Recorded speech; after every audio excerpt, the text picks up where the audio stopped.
So most of us are aware by now that Congress passed a nearly $2 trillion omnibus spending bill just before Christmas. And, we can generally trust our federal government to use those funds wisely when they are taxing and borrowing in order to, provide for the very most important basic responsibilities of the federal government.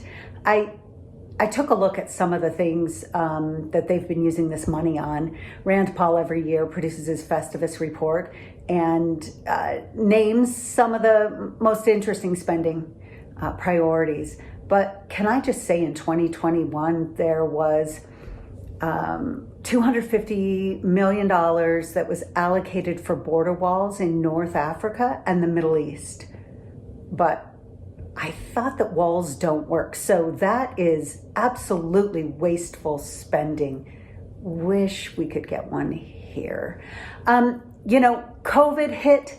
We had through 2020, 2021, even 2022, I guess, there was a lot of spending that was used that came from the federal government on COVID relief. There was an 11,000 square foot spa that only cost $140 million of your taxpayer money, and another $31.5 million that was spent on luxury vehicles, both of those from COVID relief funds. I'm not quite sure what the process was for getting the spa or the cars. Yeah, I'd take just one car. I didn't get any of them. So anyway, the federal government also in 2022 spent $1.7 billion maintaining 77,000 empty federal buildings.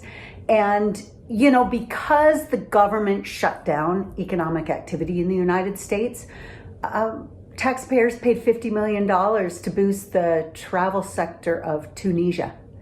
So glad you got to pay for that.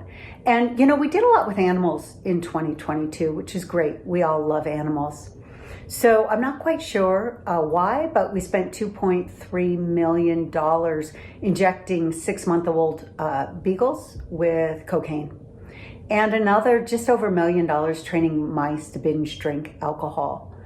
And, racial aggression seems to be a problem. And so just over $500,000 was spent studying racial aggression in mice.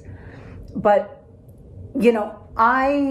I do not understand how our federal government has gone from $16 trillion in debt from in 2012 to just over 31 trillion at this point. But I'm sure there are some experts out there who might want to take a look at that and try to figure out that really difficult conundrum.